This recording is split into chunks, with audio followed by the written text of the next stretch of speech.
Hey guys, Zom Fox here, and today it is time to do my Week 6 power rankings for the 2024 United Football League season. Now, this past week provided us with essentially all matchups from top 4 teams to bottom 4 teams based on last week's power rankings, and the expected outcome ended up happening in each game if you just based it purely on their rankings last week. Now, in terms of this week, and the overall power rankings, it's pretty much a given what the top 2 teams are. There's a bit of discourse at 3 and 4, but really it's the bottom 3 teams that most people seem to have disagreements on.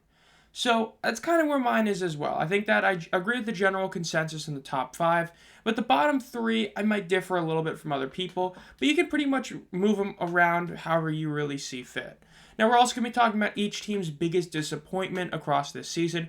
This could be a single position, a single person, a group, basically anything. So without further ado, let's get started with number 8, the Memphis Showboats. Yes, I know a lot of you are going to say, wait, aren't the Renegades 0-5? Yes, hear me out with the Showboats. Why did they fall a spot? Look at what they have done the past 3 weeks especially. The past 3 weeks, they have gotten destroyed in all of their matchups.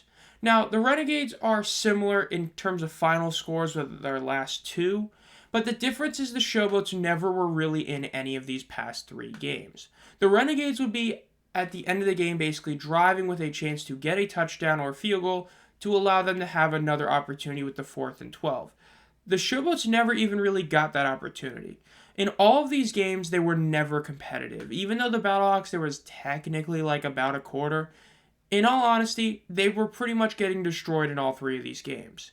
Now, when you also add on to the fact that in Week 2, they lost to the Brahmas despite the Brahmas having over 150 penalty yards, it also is a bad look for the Showboats.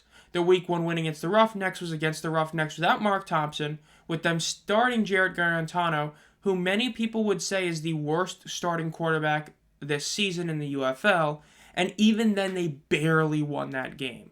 So their one win was in Week 1 against a very, very poor quarterback and a team without their best player, and they barely got the W then. And since then, they lost a game that they were basically handed a win in, and they got destroyed 3 straight games. This team has not looked competitive basically at any point as well.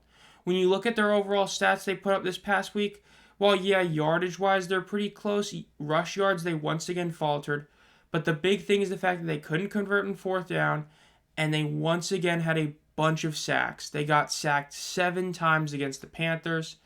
And then when you also consider the fact they had 4 turnovers, the Showboats have not looked good at all for the past few weeks. Just look at some of their key stats as well. In points allowed, they are the single worst team in the league. And they are among the bottom 2 and 3 in yards, pass yards, and rush yards per game as well. Then in terms of their rushing yards on offense, they're the second to worst team based on just yards per game. They only have 1 rushing touchdown, the fewest in the league.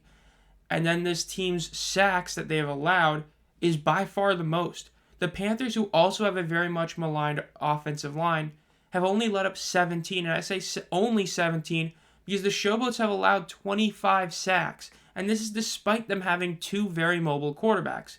Case Cookus is very underrated in his mobility even after his gruesome leg injury we saw in 2022, and Troy Williams is a very, very, very good runner. So the fact that they've allowed 25 sacks, I mean, come on. The Showboats have looked like the worst team in the league the past 3 weeks. And when you consider what their one win is, their one win is the worst win of the whole league so far.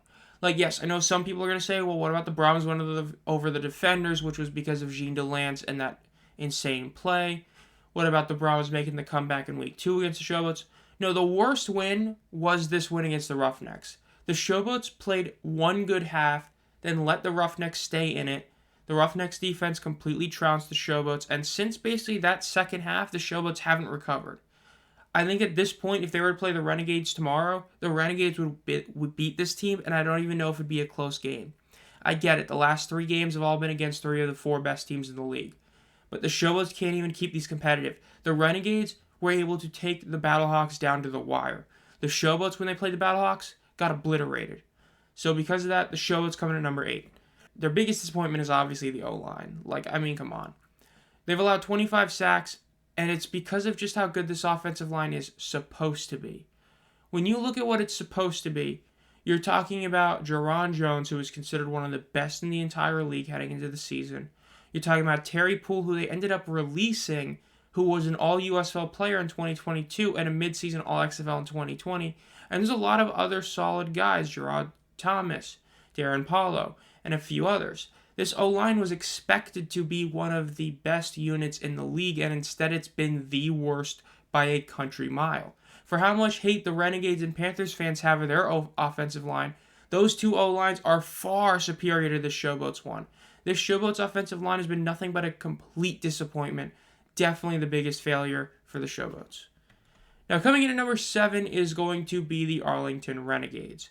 This is the one I think a lot of people expected at 8, but I'm putting it at 7.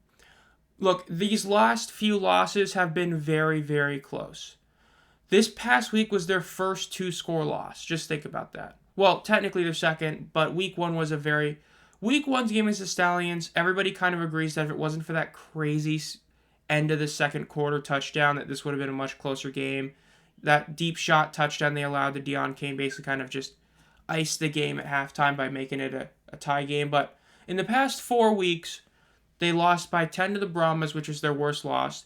They lost to the Roughnecks in a 1-score game, which they had a chance to tie it, but they had that terrible penalty at the end of the game that Sal Cannella got, which ended up basically ending any hopes of a TD. They lost on a last-second field goal to both DC and St. Louis. So when you look at their losses across the season, you say they lost by 2 scores to the Stallions, which showed to the Showboats, but then you look at what they did against the Battlehawks, almost beat them. The Defenders should have beat them, but they choked in the end. The Roughnecks could have beat them. The Brahmas, they once again were driving late a couple times, but they kind of failed. But in the end, when you look at what they did, they're a better team than the Showboats. Look, they're still leading the league in passing yards per game. Luis Perez is still playing great. He rebounded off after that terrible Week 4 game. And as a whole, when you look at it purely based on stats, the Renegades kept this one fairly close statistically. Yardage-wise, they were only down by like 40. The issue was that the Brahmas could run the ball far better, and the issue is that their third down percentage once again faltered. This team's third down percentage used to be by far the best in the league. It still is among the league's leaders at 46.9. Them and the Stallions are basically in their own stratosphere at above 45%, as the next closest team is Memphis at 41.7. So this team is still very much a solid team. It's just that they are allowing, issues on their defense. But even their defense, statistically wise, it's actually getting a bit better. They've done a bit better in terms of yardage, and that's not really saying much because they just allow 350 total yards. But teams like DC and Memphis, because of how bad they've been playing recently in their defense, it's made it a lot closer. But again, the Renegades' defense is their biggest disappointment, though. Even though it's getting a bit better comparatively to other teams, it still has allowed 111 points this season, which is the third to worst in the entire league. They're 7th in overall yards allowed. They have by far the worst rushing defense at allowing 123.6 yards a game. They're tied for last in the league in sacks, and they're the worst team in forced fumbles. Now, their pass deflections are among the league's leader. Their overall pass defense isn't that terrible, but when you're allowing all these teams to just run all over you, despite the fact that really the only teams that have been constant threats on the ground have basically been St. Louis and Birmingham, yeah, it's not a good sign. The Renegades' defense is definitely their biggest disappointment. But as I said, I think this team deserves to be the 7th spot. I think they are a better team than Memphis. Memphis has played so bad the past few weeks. It's just hard to view any team as being worse than them. So I'm going to put Arlington at 7, even though they haven't won a game. Now, number 6 is going to be the Houston Roughnecks. The Roughnecks do not move, and I think everybody understands why. This team got obliterated by Birmingham. Right, people like me thought this might be a close game because, hey, historically the Gamblers have kept it close with the Stallions, who are now the Roughnecks. No, they did not. But the fact is the Roughnecks did just beat the Renegades. The Roughnecks were the better team in that game, as I've talked about. Even though the Renegades had a chance to win it, the Roughnecks were the better team. But when you talk about this Roughnecks game, right, I mean, Sinnett played most of the game. Nolan Henderson got a little bit of a look, but Reed Sinnett played a okay game. The big issue was the running game. The rushing attack was terrible. TJ Pledger once again had another bad game. And Mark Thompson, I remember people saying that he was going to get 15 plus carries. He only got 4 carries and they weren't for that much. He had a 5-yard carry as his long. and now they're going to have an issue with their starting tight end being out for the year. And when you look at it statistically again, they just got beat. I mean, yes, they had like one more sack, but they had 2 turnovers, which wasn't good. Both, Sinnott and Henderson threw interceptions. They weren't efficient in the red zone. Their yards per rush was 2.6, which is terrible. A 7.8 yards per completion is terrible. The team just looked awful against Birmingham. But at the end of the day, they're still better than 6-7. They still beat the Stallions. And with Sinnott as the starter instead of Garantano, they probably would beat the Showboats. So they kind of deserve 6 despite the fact that they got shellacked. And to this point, when this game happened, this was the single worst loss of the season any UFL team took. But they still have to be at 6. They are clearly better than the past 2 teams.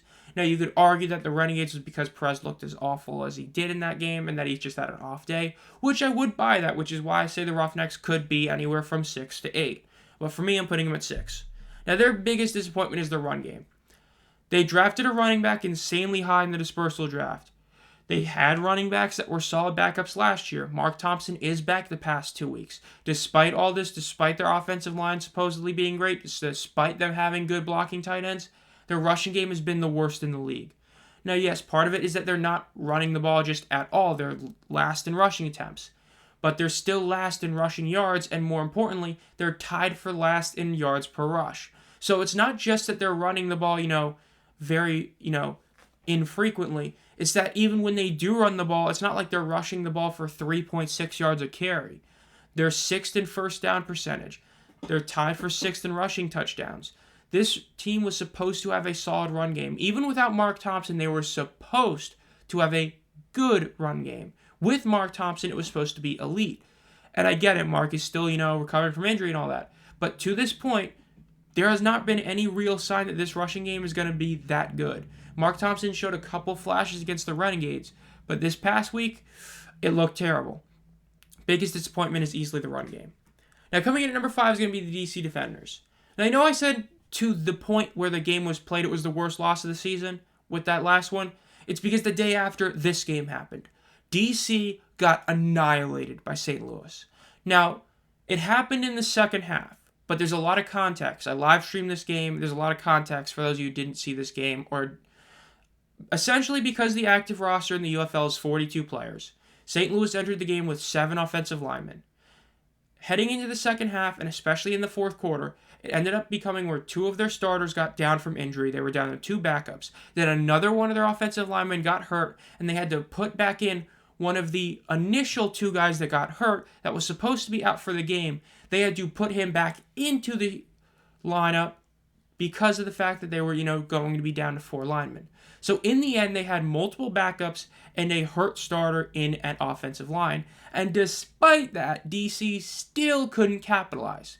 The DC defense did a ton of work in the first half, but Jordan Teamu looked terrible. I don't have the stats pulled up here, but Teamu was awful. He threw multiple just terrible throws, bad interceptions. It just 163 total yards basically says it all. The defenders got obliterated. Now, yes, again, this was close at half, and it was close after the half as well. It just, the fourth quarter went away from them. But there was no excuse. DC should have steamrolled them in the second half. With all the injuries on the offensive line, with it being the Audi Field home field advantage where DC is 10-0 historically. Instead, they got drubbed 25 points in the fourth quarter. 45-12 is the single worst score of the UFL this season. 45 points is the most scored this season in the UFL. The Defenders are now 2-3. They are clearly a step above teams like Memphis, Houston, and Arlington, but they're clearly a step below the top 4 teams of the league in the Stallions, Panthers, Brahmas, and Battlehawks. Again, this was a horrid game. The fact that they only got 3 sacks against an offensive line that was incredibly banged up, yes, they did get some pressure, but as a whole, this team completely underperformed. 2.8 yards per rush. Again, they can't run the ball at all. Just an awful game for them. There was no excuse for them to lose once St. Louis had all the injuries to their offensive line. They did, and DC still ended up finding a way to lose this game. Now, their biggest disappointment is coaching. I was very high on Reggie Barlow heading into the season, as were a lot of other people. But so far, Reggie Barlow has made so many very, very questionable coaching decisions, whether it be challenging things that are clearly not going to get overturned, and even if they do, aren't really that big of impacts, or whether it be like against the Roughnecks a couple weeks ago, where he's calling a timeout in a situation where there is no reason to call a timeout and does nothing but benefit the opponent. Reggie Barlow has been the most disappointing coach in the league. Because at least with Curtis Johnson, it was pretty clear he was the worst coach in the league. It's just that he's been a bit worse than we expected him to be as a whole. But when you look at a guy like Reggie Barlow, this is somebody who I had as like the second best coach in the league. And all he's done this season is make very, very weird and controversial decisions. I get that, it could be training camp battles and all that, but a big one, putting Jalen McClendon as the third string and Francois as the backup. That's a bit weird because now instead of having a guy like McClendon where you could have put him in realistically as soon as the second half started, you have a guy that's a lot less, proven in Francois, so you end up not putting him in until it's just, to get game time on him. A lot of just things like that. It's just been a bunch of, it's just been a big disappointment. I was very high on Reggie, and so far through halfway through the season, you could legitimately make the argument that he's the second worst coach in the league, just because of the fact that his decision-making has just been so bad, especially with challenges and timeouts. He's just been pretty bad. So because of that, their biggest disappointment is coaching. Now, coming in at number 4 to start the top 4 teams, which are, again, clearly in a tier by themselves, and even with them, there's 2 clear tiers. Number 4 is Michigan. This shouldn't be a shock. Again, I know some people have them at 3. I think they're a 4 team. The fact is, Michigan they still deserve to be here. They went and they did their job. They obliterated the Showboats. The impressive thing was that Ettling was able to continue that good showing he had last week when he came in relief of E.J. Perry. He came in and looked good again. 14 of 21, 175 yards, 67 completion percentage. He didn't throw a touchdown, but he did run for one. He didn't have an interception, but again, he still was a very solid quarterback. He was able to use multiple different receivers. Mariner ended up getting a pretty solid game today in that game. Cole Hicatini ended up having the deep shot of the game with a 48-yard long. And though it wasn't nearly as long as his other ones, Marcus Sims still had another 25-yard plus reception. So they're able to still have that deep threat mentality that they've always had. And again, Ettling was just a very efficient, solid quarterback. He was throwing the ball a bit deep. He was throwing a lot of yak. But again, when you see, 64 yards receiving with only 3 yak, that shows that Ettling is throwing the ball downfield.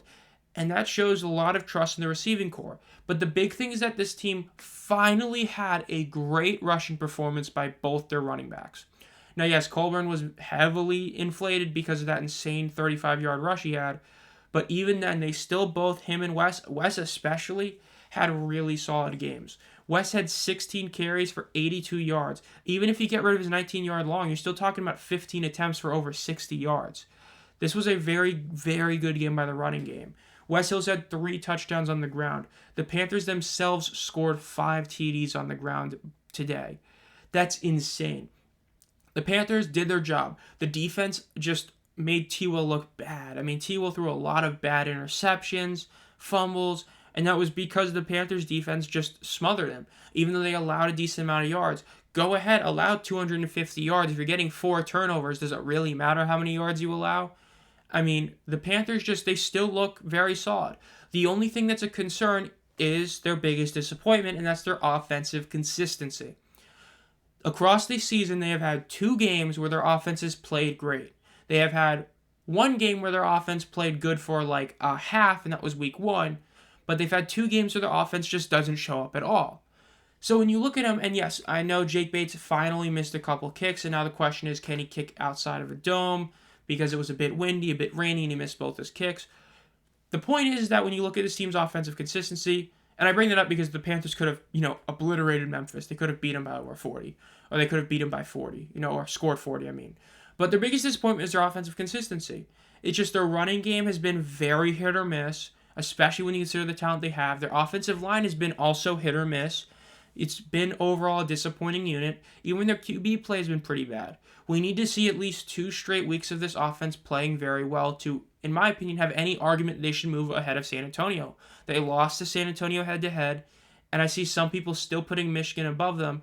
But to me, it's like I really don't think there's even an argument for Michigan to be above San Antonio until the offense actually plays well 2 weeks in a row. It's not like other teams like San Antonio, who, whenever their passing game actually does play like garbage, their rushing game ends up just being good. The Panthers have either been as a whole great or as a whole terrible.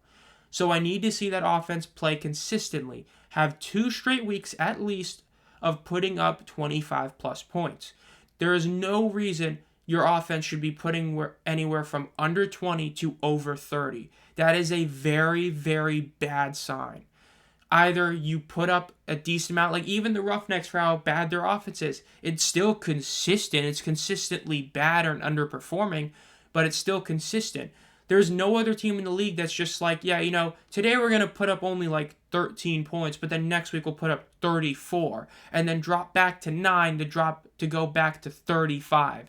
That is a very sketchy offense. When you have an offense like that, that legitimately means you could go to Birmingham and beat them by 30, or go to Birmingham and get beat by 50.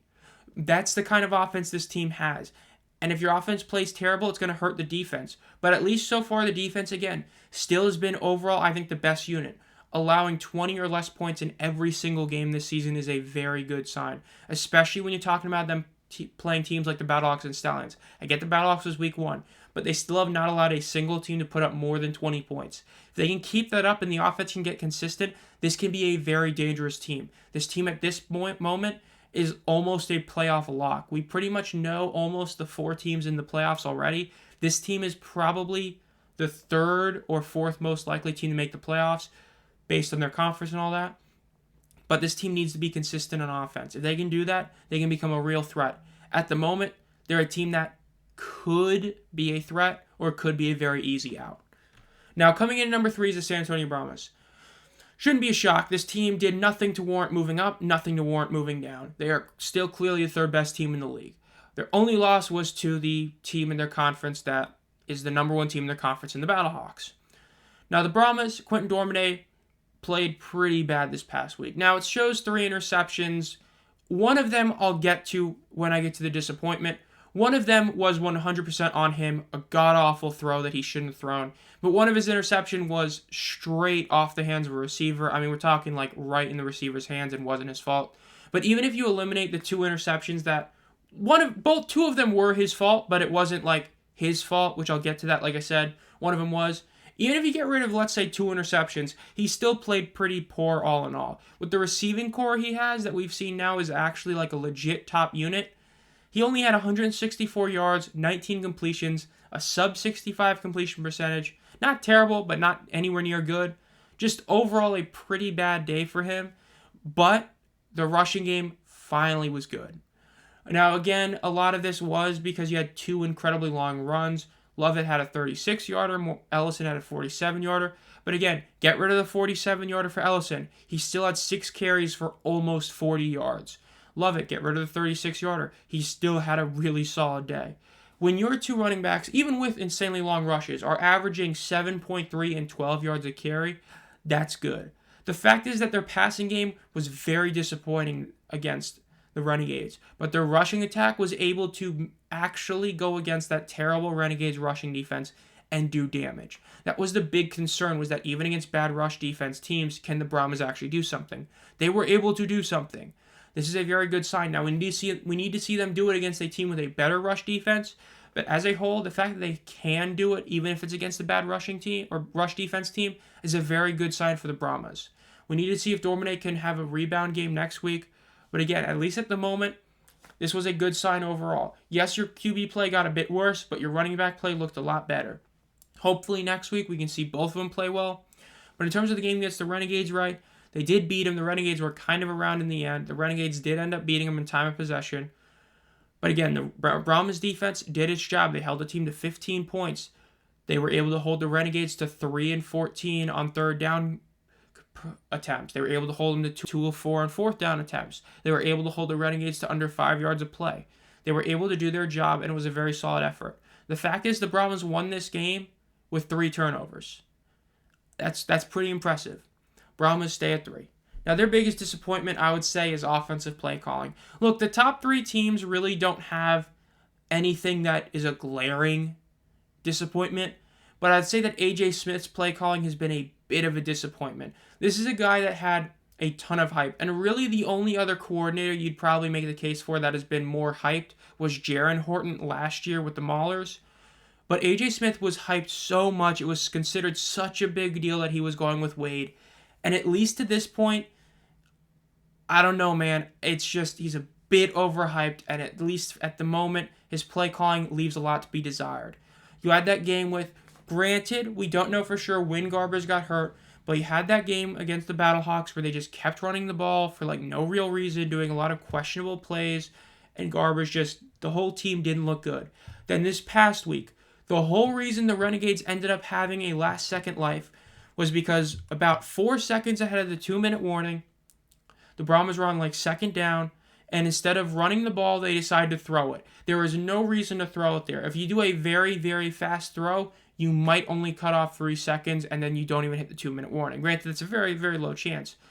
But at that point, you run the ball, get the 2-minute warning. Instead, they go to throw it, and guess what? It's intercepted. Yes, the throw was partially on Dormady. It was to a very covered receiver. But the reason I don't put it solely on him is because there is no reason you should be throwing in that. And it wasn't even like, they shocked him by throwing it from play action. No, it was a very obvious pass play they were doing.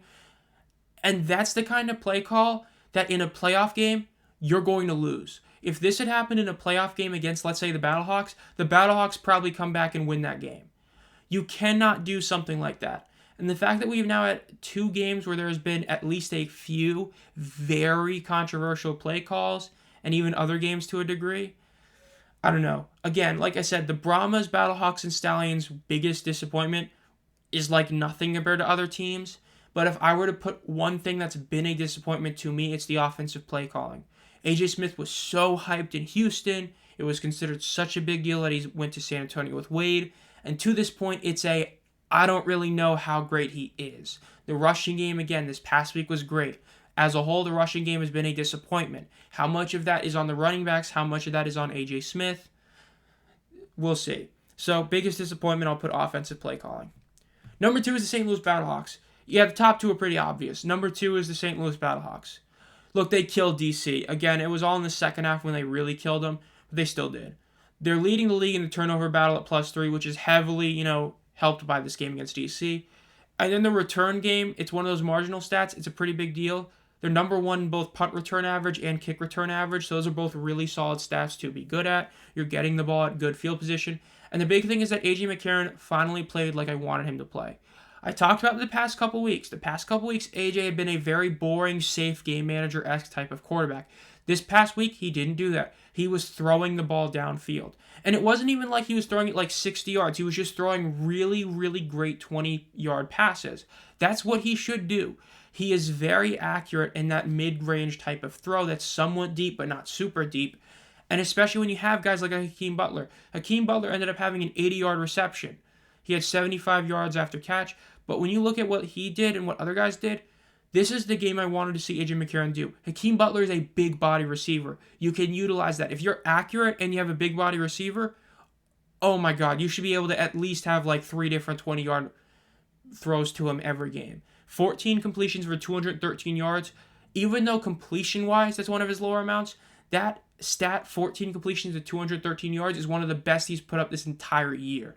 2 TDs, no interceptions. Completion percentage could be a slightly bit better, but if this is what it takes for him to utilize those deep threat receivers, I'm fine with him not throwing the ball at a 67 completion percentage. Because if he is throwing it and it's getting deep shots like he was, that's good enough. Now, the rushing game, once again, was solid. Now, it wasn't as good as previous weeks, especially Gallman, who, 10 carries for 31 yards isn't the best. But again, it was still solid. Jacob Sailors, 12 attempts for 52 yards at a 4.3 average. Eliminate his 11, you're still going 11 attempts for 41 yards. It's still almost 4 yards a carry. This team's rushing game is still a very, very solid unit, especially for one that was very, questionable, especially with Mateo Durant now getting hurt. But the fact that we're able to once again have a solid performance, this was a great game all in all. They were able to get 4 turnovers off DC. They were able to win despite their offensive line being insanely hurt and banged up this game. They won despite going 2 of 11 on third down. Got to give credit to them. They're the clear second best team in the league. Now, their biggest disappointment is their passing offense. Now, this hasn't been bad. This is not like other ones where it's a bad unit. It's just that it's been a bit disappointing. For a team that has the talent of guys like a Darius Shepard, which granted he didn't play this game, but for a team that has the talent like a Darius Shepard, like a Marcel Aitman, like a Hakeem Butler, and now a Ja'Cour Pearson, you'd expect the passing offense with a QB like A.J. McCarron, with Jake Sutherland taking a next step type leap, you'd think that this would be clearly the best passing offense in the league, and it really hasn't been. Luis Perez has been able to do a lot more, all in all, even with an even worse offensive line, and a receiving core that's still pretty damn good, but nowhere near as good as this team. I don't know, man. You just expect it to be better. Now, yes, they have a great running game, so they're able to utilize the rush a lot. But when you have those types of receivers, you'd be expecting to have at least like 250 yards a game passing-wise, even when you subtract their sack yardage that they allow. But all in all, this is not a bad unit. I'm not saying this is a bad unit. This is just a disappointing unit. Only 1 interception, 10 passing TDs. I get it. Great. 104.2 passer rating. Great. But for a team that has the level of receiving talent, QB talent that this team does, you'd just be expecting more. That's the only issue I have. It's not that it's bad. It's just that it leaves something to be desired. Because again, you have guys who, let's face it, a lot of these guys could legitimately be number ones on teams, but is there really any team in the league that you don't see Hakeem Butler being wide receiver 2 in? I mean, can you really see one? Or Marcel Aitman? Or Ja'Cour Pearson? I mean, even if you don't think they're number ones on certain teams, I don't think there's a single team in the league where you're going to take whoever that team's number 2 is over any of those 3 guys that I just mentioned. It's not even mentioning Darius Shepard. I mean, it's just, the receiving core is unbelievable. And as a whole, it doesn't matter if one guy's hurt because you have a next man up. Oh, you lose Darius Shepard, well, here's Ja'Cour Pearson back. So again, this isn't a bad passing offense. It's just one that leaves a lot to be desired. And if I were to say, is there one point that this team has been disappointing at, it's that one. Their defense has had issues with injuries. Like Mike Rose, when he was out, it was a big deal. He came back and he almost had a pick 6 this past week. So when you look at it, their biggest disappointment is their passing offense. Not that it's bad, it's just that it leaves a lot to be desired. Now, number 1 is the Birmingham Stallions. Yeah, I bet a lot of you didn't see this one coming. Stallions are number 1. Look, even though the second half the Battlehawks just obliterated DC, the just most dominant win of the week was probably Birmingham over Houston. Because this game was never close. Birmingham, I mean, you're talking about at the half, it was 26-9. Birmingham just let their foot off the gas in the second half and were still able to beat them. Adrian Martinez is the leading rusher in the entire league, and he's only played about like 3.5 games. When you consider how many times, they put in Corral for a game, how little he's played. The fact that Martinez leads the league in rushing just shows how dominant a threat he is on the ground, and is a big reason to why he should be the starter the rest of the season. Will he be? I doubt it, but he should be. Adrian Martinez passing, the second half kind of got away from him. He was really solid in the first half. He was like 7-9. The second half, he kind of dropped off a bit to have a pretty poor 55 completion percentage. Still didn't throw an interception. Still didn't fumble the ball. 155 yards and 11 completions is a good amount. It's just the 11 to 20 isn't so great. But if you're given 138 yards on the ground on 9 carries, I mean, come on. Get rid of the 34-yard long. You're talking about 104 yards rushing on 8 attempts. That's still over 12 yards a carry. I mean, this dude was insane. Larry Roundtree had another incredible run, a 30-yard bomb. That was like the very beginning of the game. Even without that, I mean, 8 attempts for 20 yards isn't great. The rushing game was overall pretty disappointing, especially Person, but he still had 2 touchdowns. And he was a short yardage guy. But again, if you have a guy like Martinez who's getting those long rushes, you can utilize, Ricky Person in a smaller yardage situation. Again, this was just, and look at the stats that they're leading. They're the best team in third down percentage. They're the best team in yards a game. They're the best team in rushing yards a game. They lead the league in kicking points. They lead the league in points allowed at only 63. And this team that they're not number 1 at, they're up there in a lot of other stats. It clearly is the best team in the league again. Until they lose, you can't really say otherwise. Their game against DC, people seem to act like that was a legit close game. I said it once, I'll say it again. It really wasn't. It was a insanely wet, rainy game. Had a lightning delay. They started Matt Corral, who is a worse quarterback than Martinez. At this point, I would fully say that Martinez is clearly better.